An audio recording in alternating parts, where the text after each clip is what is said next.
بسم اللہ الرحمن الرحیم۔ سامعین و حاضرین، نبی کریم صلی اللہ تعالیٰ علیہ وآلہ وسلم کی ولادت باسعادت کا یہ مہینہ ہے جس کو ہر مسلمان خوشی اور مسرت کے ساتھ مناتے ہیں اور حضور نبی پاک صلی اللہ تعالیٰ علیہ وآلہ وسلم کی آمد کے جشن مناتے ہیں۔ ہر مسلمان کو یہ خوشی ہے کہ حضور نبی پاک صلی اللہ تعالیٰ علیہ وآلہ وسلم تشریف لائے اور وہ کفر و ظلم و ستم کے زمانے ختم ہوئے اور نبی پاک صلی اللہ تعالیٰ علیہ وآلہ وسلم نے تمام امت کو یکجا فرمایا اور جن کو کلمہ پڑھا کر کفر سے نکار کر دائرہ اسلام میں داخل فرمایا۔ ہر شخص کو، ہر مسلمان کو اس بات پر خوشی ہے کہ حضور نبی پاک صلی اللہ علیہ وسلم کی ہم امتی ہیں اور اللہ تبارک و تعالیٰ ایمان ہی پر ہمیں موت بھی نصیب فرمائے۔ حضور نبی پاک صلی اللہ تعالیٰ علیہ وآلہ وسلم کی آمد کی خوشیاں اس زمانے میں بھی تھی جب حضور نبی پاک صلی اللہ علیہ وسلم نے مکہ المکرمہ کو چھوڑ کر مدینہ پاک کی طرف ہجرت فرمائی۔ صحیح مسلم کی روایت ہے کہ جب نبی کریم صلی اللہ علیہ وسلم مکہ سے ہجرت کر کے مدینہ پاک تشریف لائے تو مدینہ منورہ میں جو مسلمان موجود تھے ان کا کیا حال تھا، انہوں نے خوشی کا کس طرح اظہار کیا کہ حضور نبی پاک صلی اللہ علیہ وسلم ان کے پاس تشریف لائے ہیں۔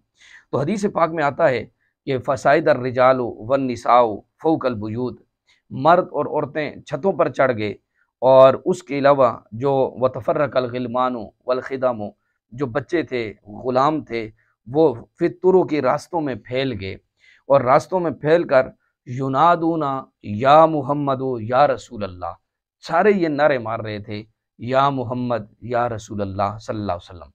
تو یہ جب حضور نبی پاک صلی اللہ علیہ وسلم مدینہ پاک میں تشریف لائے تو یہ وہاں کے مسلمانوں کا یہ حال تھا کہ وہ حضور علیہ السلام کی آمد کے جشن منا رہے تھے۔ بلکہ اس روایت کو تھوڑا اس کے ساتھ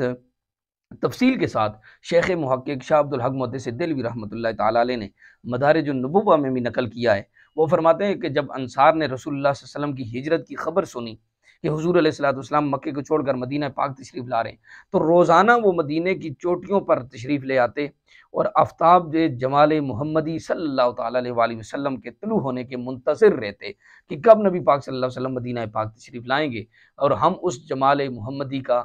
نظارہ کریں گے، دیکھیں گے۔ تو فرماتے ہیں جب سورج گرم ہو جاتا، دھوپ سخت ہو جاتی تو لوگ اپنے گھروں کو واپس لوٹ جاتے، یہ روز کا معمول تھا۔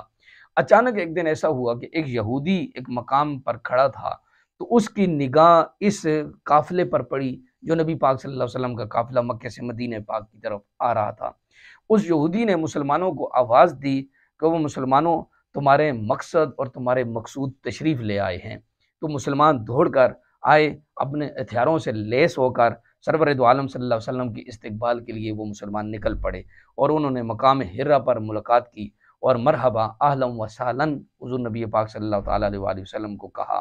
اور پھر جوان، مرد، عورتیں خوشی اور مسرت کا اظہار کرنے لگے اور ہر ایک نے یہ نعرہ لگایا وجاء نبی اللہ، اللہ کے نبی تشریف لے آئے، وجاء رسول اللہ، اللہ کے رسول تشریف لے آئے۔ یہ ان مدینہ والوں نے حضور نبی پاک صلی اللہ علیہ وسلم کی آمد کی خوشیاں منائیں، یہاں تک کہ وہ بچیاں تو طلع البدر علینا من ثنیۃ الوداع کے اشعار گانے لگیں کہ حضور نبی پاک صلی اللہ علیہ وسلم مدینہ پاک میں تشریف لائے۔ تو مدینہ والوں نے بھی حضور کی آمد کے جشن منائے، حضور کی آمد کی خوشی منائی۔ آج پوری دنیا میں ہر مسلمان یہ خوشی کا اظہار کر رہا ہے کہ اللہ کا شکر ہے کہ اللہ تبارک و تعالیٰ نے ہم جیسوں کو نبی پاک صلی اللہ علیہ وسلم کا امتی بنایا۔ اللہ تبارک و تعالیٰ ہمیں بھی حضور نبی پاک صلی اللہ علیہ وسلم کی سچی محبت نصیب فرمائے۔